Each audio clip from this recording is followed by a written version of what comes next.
Throughout Module 4 and 5, I created a unit based on tone and mood and then redesigned it to fit the deeper learning concepts. So basically, in the past, tone and mood has really been done just by taking notes, practicing the skills with worksheets and activities, and then identifying that tone and mood in literary pieces. So the desired learning outcomes, they would be able to read the text and identify the tone and mood and provide supporting evidence, and then use that tone and mood to help describe the character traits of that character. That's kind of the background. So then I revised it and used it as like a figurative language and tone and mood kind of unit. So here's some essential questions. How does figurative language help identify character traits? Why is tone and mood important to identify? And how can I use my inference skills to determine tone or mood? Competency statement for this one, I said, when given a grade level text, students will be able to analyze and identify the tone and mood of the text while providing supporting details, evidence to demonstrate an understanding of the character's tone and mood being created by the authors for at least 3 out of 4 opportunities. So with this, some of the instructional strategies that I talk about is a gallery walk, where there's multiple pieces of literature to analyze, and my learners would go through each one and identify the tone and mood in them. Another strategy would be a jigsaw story analysis, so breaking up into smaller groups and then later joining back together. And so whenever they're in that smaller group, everyone in that group is responsible for analyzing that story and the tone and mood and character traits within there, figurative language as well. And then whenever that time is up, they would go back to their group and teach about that part of the story. Another instructional strategy I did was stations. So breaking up the activities that we do into stations, and we can do that across days or like just one class period, where it's different types of activities and different learning styles can be addressed through those stations, work while analyzing tone and mood in many different ways. Like that could be analyzing a video or analyzing a song, analyzing a movie trailer or a story, poem, any type of literary piece. Another strategy is the writing workshop. So providing a prompt for them to respond to regarding the piece that they're analyzing, and asking them to provide evidence and explain how that evidence gives off that tone or mood. So that's my strategies. Now, whenever I talk about those strategies, I really think that like the outcome that I want for those is related to collaborating with one another, a deeper understanding, finding out which way works for them, identifying tone and mood. A lot of the time they get tone and mood confused. So I also had, I printed out like a list of words or like adjectives that could describe the tone or the mood. Like they're separated. On the left side it was labeled tone, on the right side it was labeled mood. So that way they had those to refer to. But also just really being able to work on that outcome that I set for them. So that intended learning target there, being able to answer those essential questions, and how the main goal is really just to be able to use their prior knowledge to identify the tone and mood in a given literary piece. When I think about like what I will see and hear in each of these strategies, I touch on that in the module a little bit more. But overall, I feel like I see collaboration. You can hear collaboration, discussions, using sentence stems to promote engagement in those discussions, such as a sentence as simple as, I feel this when I read this story.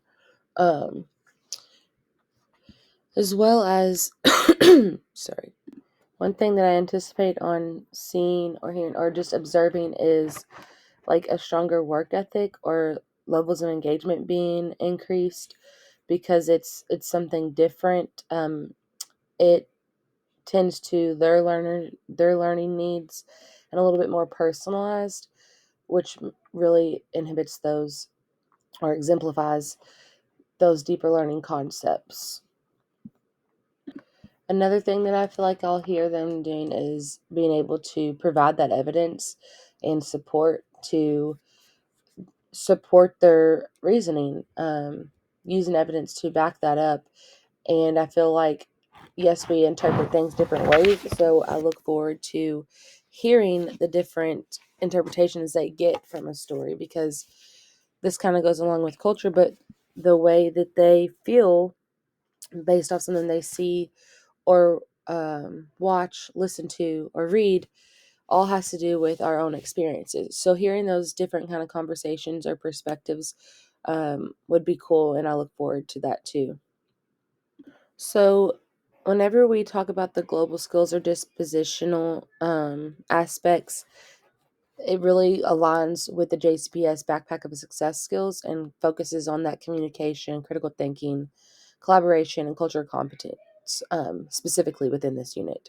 So I'll go through and talk about each one individually and how that connects to this. It's kind of hard to throw all that in there in this lesson. That would be a lot to do, but mainly focusing on that communication, critical thinking, collaboration aspects of that. So integrating those into this, some of them fit naturally, especially the collaboration piece.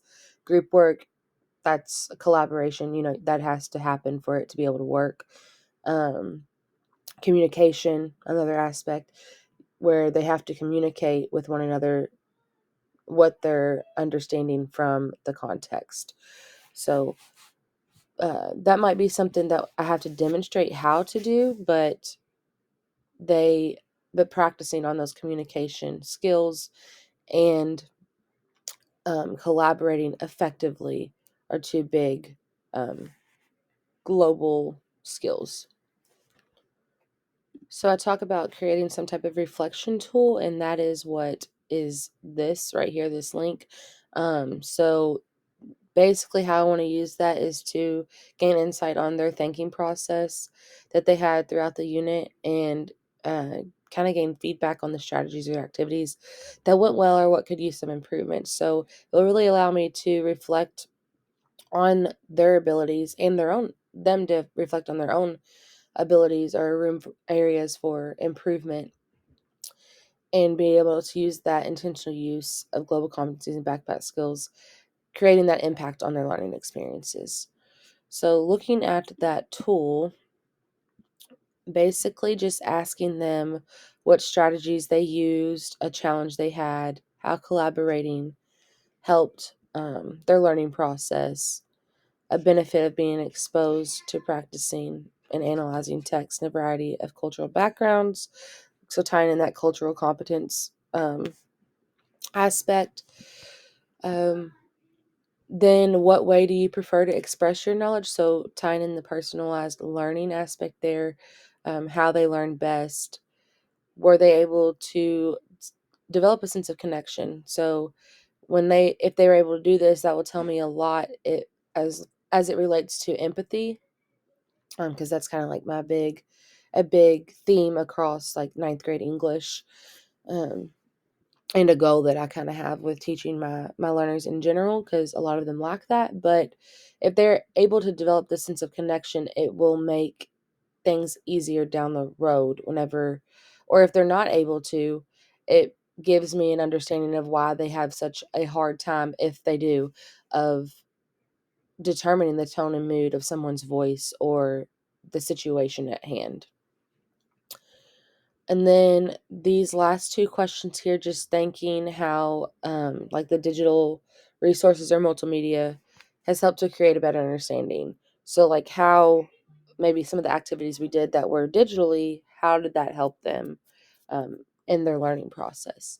Then the ultimate end goal here, and this is something that I would put in their backpack once they completed it, um, After responding to the questions, respond to the prompt in a 2-paragraph written essay. So basically this prompt here is a way for them to pull all their thoughts and responses above together in a written format. So using that to reflect on um, how those play a role in their development of skills and strategies to kind of be able to get that deeper understanding of tone and mood. So they're reflecting on their areas of strength, where they need to improve, goals they can set for themselves for the future, not just related to tone and mood, but overall analyzing a text. So I really like this reflection tool and the process of this. It's digital. They can use their voice recording here. They can use their screen reader to answer this. They can even voice record this and then type it, which I would communicate with them. So not only is this reflection tool great for them to be able to reflect upon their learning process, but it also gives me insight on their learning process and being able to use that information to guide future instruction, but also give feedback with on this document and maybe provide support if needed. Overall, this unit and the use of this reflection tool will help to create um, those or promote the deeper learning process, really just by fostering metacognition skills and strategies, those critical thinking skills, student ownership and agency, being able to transfer what they have learned to what they're learning, and then what they are learning to what they will learn, and then just working on that ability to continuously improve. So taking the feedback they get and me taking the feedback I get to improve my teaching, and then the feedback they get to improve their learning.